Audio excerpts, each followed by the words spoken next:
প্রিয় দর্শক সবাইকে আরেকবার আমন্ত্রণ জানাচ্ছি আমার ফেসবুক পেজ এবং ইউটিউব চ্যানেলে। স্ক্রিনে আপনারা একটি ডালিম দেখতে পাচ্ছেন।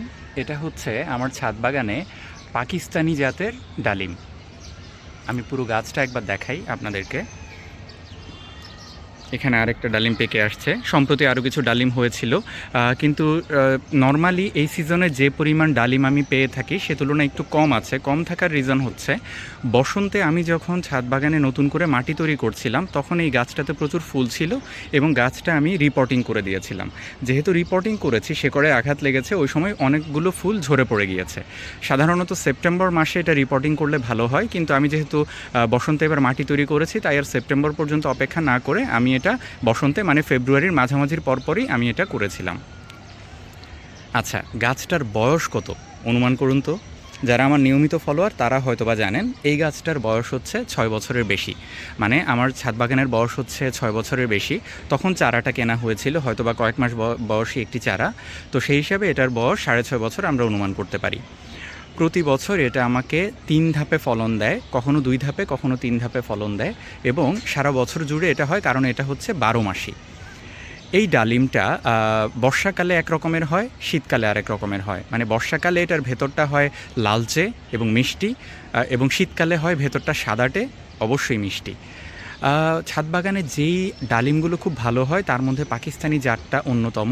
এর বাইরে অস্ট্রেলিয়ান জাতটা অনেকে নেয়, ভাগোয়া আনার অনেকে নেয়, সুপার ভাগোয়া আনার অনেকে নেয়, বাট পাকিস্তানি এবং অস্ট্রেলিয়ান এই দুটো জাত সবচেয়ে বেশি চাহিদা। আচ্ছা, আমি গাছের যত্ন পরিচর্যা নিয়ে বলার আগে এই ডালিমটা একটু তুলি। বিসমিল্লাহ। আপনারা সাইজটা দেখতে পাচ্ছেন, মাশাল্লাহ বেশ বড় হয়েছে। হ্যাঁ, আচ্ছা, আমি এবার গাছটার যত্ন সম্পর্কে আপনাদেরকে বলি। এই গাছটার মাটি তৈরির সময় সে 6 বছর আগে আমি যখন নতুন করে মাটি তৈরি করি তখন আমি মাটির সঙ্গে শুধুমাত্র ভার্মি কম্পোস্ট এবং কোকোডাস্ট এই দুটো জিনিস মিশিয়ে আমি দিয়েছিলাম। মাটির সমপরিমাণ ভার্মি কম্পোস্ট বা গোবর, আর এর সঙ্গে আমি 20 বা 25% কোকোডাস্ট দিয়েছিলাম। এবার যখন আমি রিপোর্টিং করেছি তখন আমি মাটির সঙ্গে অনেক কিছু মিশিয়েছি। আমার নিয়মিত ফলোয়াররা হয়তো বা কিছুদিন আগে একটি ভিডিও দেখেছেন যে আমি বসন্তে কীভাবে নতুন করে মাটি তৈরি করেছি। সেটা হচ্ছে যে মাটির সঙ্গে আমি মিশিয়েছি ভার্মি কম্পোস্ট, হাড়ের গুঁড়ো, শিংকুচি, নিম খৈল, সরিষার খৈল, কিছুটা পটাশ এবং ট্রাইকোডার্মা, কোকোডাস্ট, এবং আমি কিছু দিয়েছি হচ্ছে টিএসপি। সেই মাটি দিয়ে আমি এই গাছের পিণ্ডিটা নিয়ে, মানে চারপাশে শেকড়সহ মাটিটা তুলে এটা আমি তারপর নতুন মাটিগুলো দিয়ে রিপোর্টিং করে নিয়েছি। আচ্ছা, যেহেতু গাছে ফুল ছিল, ফুল আছে, আমি যেটা করি ফুল থাকা অবস্থায় মাটিতে 8-10 দিন পর পর সরিষার খৈল পচা পানি এবং তার সঙ্গে 2 চামচ রাসায়নিক পটাশ আমি হয়তো বা দেই। আপনারা যদি রাসায়নিক পটাশ অ্যাভয়েড করতে চান সপ্তাহে 1 দিন কলার খোসা ভেজানো পানি আপনারা দিতে পারেন। আচ্ছা, এই গাছে কিছু পোকার আক্রমণ হয় মাঝে মধ্যে। ছোট ছোট পোকা বাসা করে, বড় সাইজের বাসার মধ্যে সেই ছোটো পোকাগুলো থাকে। তো আমি যখন সেই বাসা দেখতে পাই এটা আমি হাত দিয়ে তুলে ছুঁড়ে ফেলে দিই। আর যদি আপনি দেখেন যে এখানে মিলিবাগ এসছে তখন যেটা করি, মিলিবাগের জন্য আমি ডিটারজেন্ট স্প্রে করি। এছাড়া আমি মাসে একবার বা 20-25 দিনে একবার হাইড্রোজেন পারঅক্সাইড স্প্রে করি। এতে পোকা আগে থেকেই যেন না আসে সেই ব্যবস্থা করা হয়ে যায়।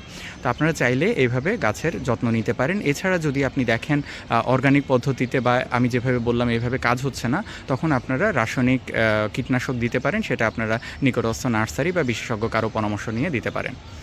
আচ্ছা, গাছটা আমি একটা রৌদ্রোজ্জ্বল জায়গায় রেখেছি। আমার এই গাছটা এমন একটা জায়গায় আছে যেখানে আসলে সারাদিনই রোদ পড়ে।